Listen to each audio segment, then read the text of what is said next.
Hi guys, welcome back to brand new video. మనకి ఈ వీడియోలో వచ్చరికి ఏంటంటే పుష్ప 2 దగ్గర నుంచి అనమాట. అసలు పుష్ప 2 పైన భారీ అంచనాలు అయితే ఉన్నాయన్నమాట. మనకి మొన్న రీసెంట్గా ఒక ఏంటంటే మనకి గ్లిమ్స్ అయితే రిలీజ్ చేయడమే జరిగింది అనమాట. మనకి ట్రైలర్ అని చెప్పి వీళ్ళైతే గ్లిమ్స్ రిలీజ్ చేయడమే జరిగింది. అసలు పుష్పకి అయితే ఒక అద్దరిపోయి ఆఫర్ అయితే వచ్చింది అనమాట. ఇంకా రిలీజ్ అవ్వక ముందే ఒక అద్దరిపోయి ఆఫర్ అయితే వచ్చింది అనమాట. 100 కోట్ల ఆఫర్ అనేది.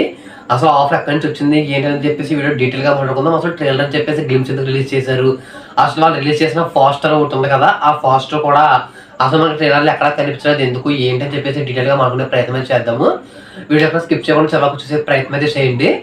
మనకి ఫస్ట్ ఆఫ్ ఆల్ వచ్చేసరికి ఏంటంటే అసలు వీళ్ళు మూవీ ఎందుకు అంటే మనకి ట్రైలర్ అని చెప్పేసి గ్లిమ్స్ అనేవి ఎందుకు రిలీజ్ చేశారు అనే విషయానికి అయితే వద్దాము. మనకి ట్రైలర్ అనుకోండి అంటే ఇప్పుడు మనకి రీసెంట్గా చేసినటువంటి గ్లిమ్స్ ఏవైతే ఉన్నాయో దాంట్లో మీరు గమనించినట్లయితే ఒక్క డైలాగ్ కూడా అయితే ఉండదన్నమాట. ఎందుకు ఒక్క డైలాగ్ కూడా లేకుండా ఎందుకు వీళ్ళ గ్లిమ్స్ రిలీజ్ చేశారని చెప్పేసి మీరు అనుకోవచ్చు. ఎందుకంటే ఈ మూవీ వచ్చేసరికి మనకి పాన్ ఇండియా మూవీ అనమాట. దాంట్లో మనకి ఏదైనా చిన్న డైలాగ్ పెట్టినా ఏం పెట్టినా కానీ ఆ యొక్క కట్ ఏదైతే ఉందో దాన్ని దాదాపు అన్ని భాషల్లోకి కూడా ఎడిటింగ్ చేసి కన్వర్ట్ చేసి అప్లోడ్ చేయాల్సి అయితే ఉంటుంది అనమాట. కాబట్టి ఒక్క డైలాగ్ కూడా లేకుండా వెళ్ళి ఈ విధంగా గ్లిమ్స్ అయితే రిలీజ్ చేయడమే జరిగింది అనమాట. ఇప్పుడు ట్రైలర్ అనుకోండి అది మనకి ఎన్ని భాషలో రిలీజ్ అవుతుందో అన్ని భాషల్లోనూ మూవీని ఎడిట్ అంటే ఆ ప్రెసెంట్ ఉన్న ట్రైలర్ని ఎడిట్ చేసి మనకి అప్లోడ్ అయితే చేయాల్సి అయితే ఉంటుంది అనమాట. కాబట్టి వాళ్ళు ఏంటంటే కొంచెం తెలుగుగా ఆలోచించి ఒక గ్లిమ్స్ అయితే రిలీజ్ చేస్తారు అనమాట. మొత్తం కూడా గంగమ్మ తల్లి జాతరలో ఉన్నటువంటి గ్లిమ్స్ రిలీజ్ చేయడమే జరిగింది అనమాట. దాదాపు చాలా డేర్ చేసేటని అయితే చెప్పుకోవచ్చు మనకి అల్లు అర్జున్. ఎందుకంటే ఎప్పుడో గొంగో 3 టైంలో మనకి లీడ్ గెటప్ అయితే ఇచ్చాడు అనమాట. అప్పటి నుంచి కూడా చెత్త ట్రోలింగ్స్ అయితే ఉండే అనమాట. కానీ ప్రెసెంట్ ఇప్పుడు ఆ జాకెట్ వేసుకుని చీర కట్టుకుని ఆ విధంగా కాటుకు పెట్టుకుని గాజులు వేసుకుని ఏదైతే అది ఒక్క ఫైటింగ్ ఏదైతే చేస్తాడో ఆ ఫైటింగ్ చూసిన తర్వాత అందరికీ మతిపోయిందనమాట. ఎందుకంటే ఇప్పుడు చూడండి ఒక్క ట్రోలింగ్ కూడా లేదా పిక్చర్ మీద కానీ ఆ వీడియో మీద కానీ. మనకి ఇంకో విషయం ఏంటంటే అసలు మనకి వీళ్ళు ఒక పోస్టర్ అయితే రిలీజ్ చేశారు కదా, టుమారో 11/1 మనకి రిలీజ్ అవ్వబోతుంది అని చెప్పేసి ఒక పోస్టర్ రిలీజ్ చేశారు అనమాట. కుర్చీలో కూర్చున్నట్టు. అసలు అది ఎందుకు ఎక్కడా కనిపించలేదు ట్రైలర్లో అదే గ్లిమ్స్లో అని మీరు అందరూ అనుకోవచ్చు అనమాట. అసలు ఎందుకు కనిపించలేదు అనే విషయానికి వచ్చినట్లయితే మరి చూడండి అది మనం అర్థం చేసుకోవాలన్నమాట. మనకి ఫస్ట్ పార్ట్లో మనం అంటే మనకి ఫోటోలు కానీ మనకి పోస్టర్స్ కానీ ఇవన్నీ చూసుకున్నా కానీ మనకి ఫస్ట్ పార్ట్ వచ్చేసరికి పుష్ప అనే వ్యక్తి కింద కూర్చుని అయితే ఉంటాడు అనమాట. నేల మీద కూర్చుని ఉండేవాడు. కానీ ఇంకా మనం తర్వాత చూసినట్లయితే కర్రల మీద కూర్చున్నాడు అనమాట. ఎర్ర చంద్ర మీద అయితే కూర్చున్నాడు.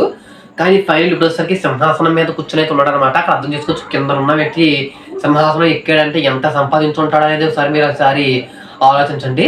ఇంకేంటంటే 100 కోట్ల మనకి మార్కెట్ షేర్ ఇంకా రిలీజ్ అవ్వకముందే వచ్చిందని చెప్పేసి చాలా మంది అయితే ఒక టాక్ అయితే నడుస్తుంది అనమాట.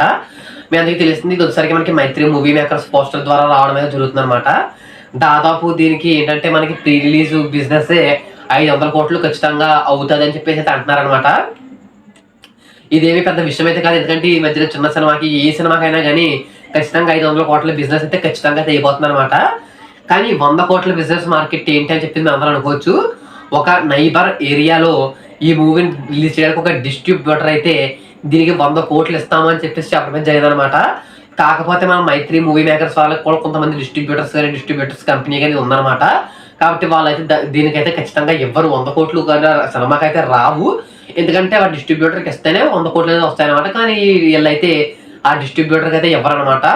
ఏంటంటే ఇస్తే కనుక 100 కోట్లు క్లబ్ అప్పుడే 100 కోట్లు అయితే దాటిపోతాయి అనమాట. మనకి ఈ సినిమా పైన వచ్చిన అంచనాలు వచ్చేసరికి దాదాపు 1000 కోట్లు క్లబ్లో చేరాలి అని చెప్పేసి అయితే అనుకుంటున్నాడు అనమాట. బన్నీ కానీ సుకుమార్ కానీ వీళ్ళందరూ కూడా 1000 కోట్ల క్లబ్లో ఈ మూవీని చేర్చాలి అని చెప్పేసి అయితే అనుకుంటున్నారు అనమాట. చూద్దాం ఏమవుతుంది. ఈ మూవీ ఆగస్ట్ 15th అయితే రిలీజ్ అయితే అవ్వబోతుంది. ఈ మధ్య ఏదైనా అప్డేట్స్ ఉన్నా ఏమన్నా ఉన్నా ఇవన్నీ కూడా మీకు ఖచ్చితంగా తెలియజేస్తాను అనమాట. వీడియోని ఇంతవరకు స్కిప్ చేయకుండా చూసినందుకు మీ అందరికీ థ్యాంక్ యూ సో మచ్. ఏంటంటే ఈ వీడియో అర్జున్ ఫ్యాన్స్ అందరికీ కూడా షేర్ చేయండి. ఏంటంటే more informative movie updates and movie reviews కోసం వీడియోకి ఒక లైక్ చేసి ఛానల్ సబ్స్క్రైబ్ చేసుకోండి.